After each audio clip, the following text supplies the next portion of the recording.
Huh.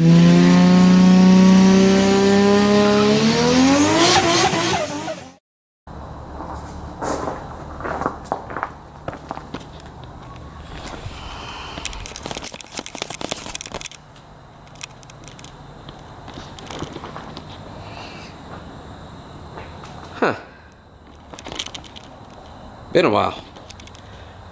How you guys been? I know it's been probably, I don't know, 3 months, 4 months since I had a video made, and the last one I actually made was a couple months ago, and the file is corrupt, so we're starting a whole new video, and I know it kind of looks the same in here. This is not what anybody was expecting. And unfortunately, the path of COVID kind of interrupted my work life and changed how the project took course. And there's a spider or something on my hand. Anyways, so update, I guess. This is out of here, and this is, well, almost done. Kind of dirty in there, but it's almost done. Almost ready to go back on the ground. I'm actually going to put some oil in it here in a second and make sure the lines aren't leaking underneath. You know, I wish I could tell you more. I really do. Long story short, we're just going to walk around because it's kind of what you do with the camera in your face unless you sit down. You know, I worked for Nissan, and I'd been there almost 6 years. And I made commission work there. And unfortunately, like I said, the way COVID worked out, it didn't really work in our favor for work. Work slowed down immensely. You know, I was probably one of the first to actually take a leave there. Actually ended up working, well, actually ended up not working for about 2.5 months. I took all the money I had saved and cashed out some vacation time and, you know, just pretty much hung out with my kids and, you know, lived a normal life. Unfortunately, not getting any money from the government, so I couldn't secretly fund my cars in the shadows. Yeah, I just pretty much just enjoyed my kids and hung out with friends, helped with their projects, did a lot of stuff that I didn't really get to do in the last year, I should say. But I guess in that small bit of time, I did manage to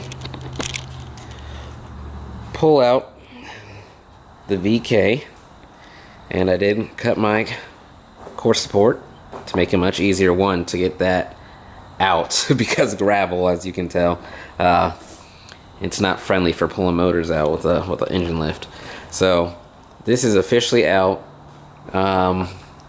I did change my plan for the motor, which is right over there. I was gonna paint it silver, but I actually ended up getting some aluminum brightener or something like that from a buddy, and I need to put that on there. Sorry for the stutter, it's a little cold in here, and I don't have the heat on.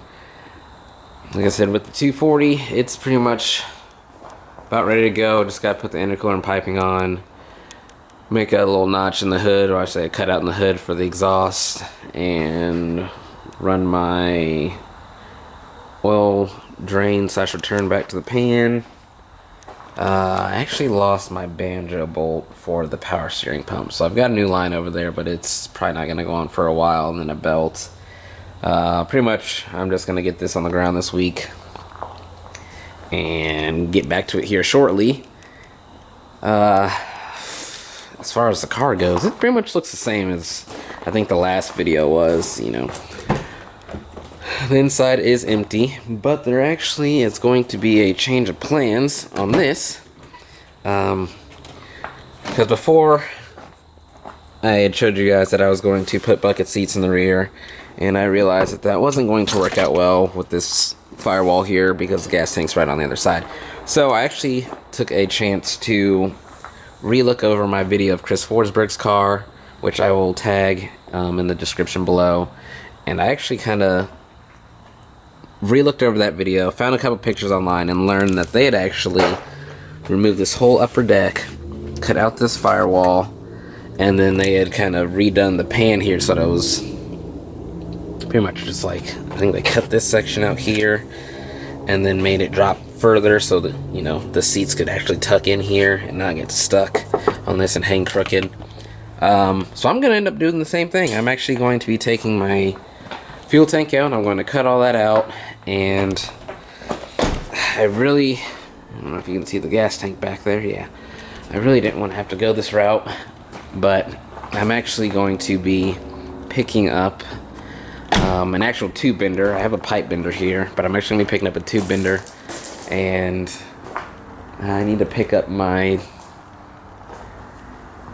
I have a 210 welder. Like, I have a Hobart over here that's a 110, and then I have a actually I think it's a 220 Chicago Electric, which is actually from Harbor Freight, but it'll just help with doing cage stuff. So I'm actually gonna get my bender off a buddy, and somewhere in here I will make a space for it, and get it in here. And over winter I will be pretty much just stripping the rest of this car out and making a cage for it. I've never made a cage before, and we're gonna try that and see what happens.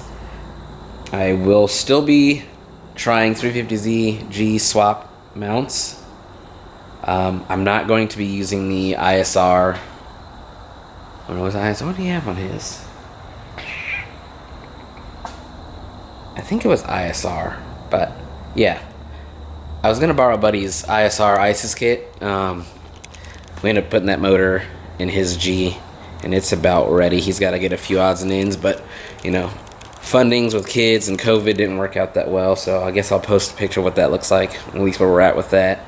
And for this car, I'm actually going to try CX Racing. I believe it's CX Racing, and the only reason I'm going to do that is because, like, say this is their mounting plate that goes on the motor. It's got a bunch of holes in it like this, so you can actually shift where it mounts to on the motor and then kind of offset where it goes in the car, because I think this rack sits a little further back than the G and Z does, so I should be able to space out how I want the motor in the car versus the ISR, which is just a fixed position. Like I said, I'll try it out, see what we can find for you guys who want to try and do something like this. If it doesn't work, I think that's the best option to try of all the ZG mounts. If it doesn't work, then I'll just make some mounts, but I will try that here soon. And that's really all I have. You know, I haven't really done much this year because money, you know, it takes money to do stuff like this. So I think the only thing I managed to do is pick up some spare wheels, which are like, they're filthy. Somebody had gone off track in a Z with them, but they're kind of like, forgive me if I'm wrong, not a big wheel guy, but I think they're like work cry reps. I think that's what this style is. And they're pretty decent size. I think they're like 8x9s or something like that, or 18x9s, which will be perfect for just using as dress spares on this. And then of course I still have the TE37 reps way back there. I picked up a set of 350Z anniversary wheels. There's 4 of those. The 4th one's somewhere around here. Actually, I think it's right there. And then those are just Cobra wheels, but they're 17s. But all these are 18s, and I can pretty much run them interchangeably and fit a decent sized tire on there.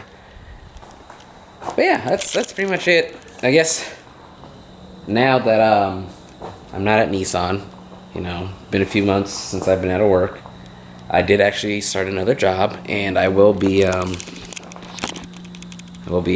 wind farm technician. So pretty much I just work on wind turbines. It's kind of crazy. I'll post a picture or a video of like what the view is like up there. You know, climbing up 300 feet it's quite a daunting task the first time.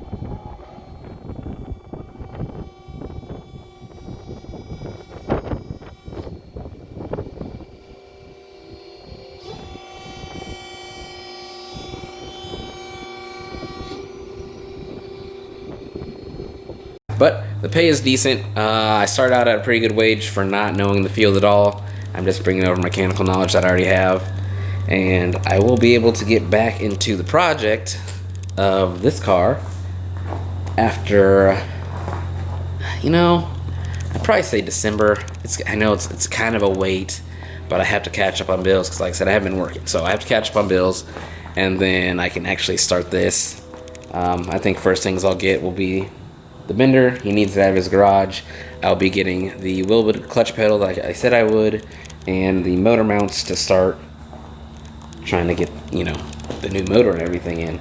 Because the transmission's put together, it's still just chilling, and I think that's pretty much it. I think next video might just be something simple like taking out the rest of the interior and getting the gas tank out, maybe cutting the firewall, and I think I'm gonna leave the dash in. I think I'm gonna do like an old D1 style, or like a street league style, where they, you know, the hoops come down along the A-pillar and then it wraps underneath the dash. And I always like that style, but I'm also lazy and I want to retain everything that's behind the dash, so I don't really want to take it all out. If it ever happens to break, you know, like the nav or the CD player or HVAC, well, fuck, that's okay, because I want it to be like a street style car.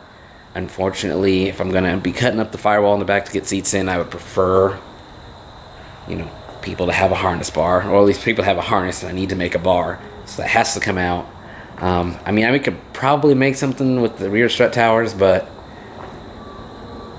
I don't know, I'm already going too far, just a little too deep, and a pipe bender would be, or tube bender would be nice, because I can make my bash bars like I need to, without kinks or anything. So this project just took another, you know, I don't know, $2,500 hit that I wasn't expecting. You know, I'm just sorry. I know you guys are kind of expecting this to be a lot further along the way, but I didn't have the money to do anything. So we'll be getting back into it, and I guess next time we will see where we land. Peace.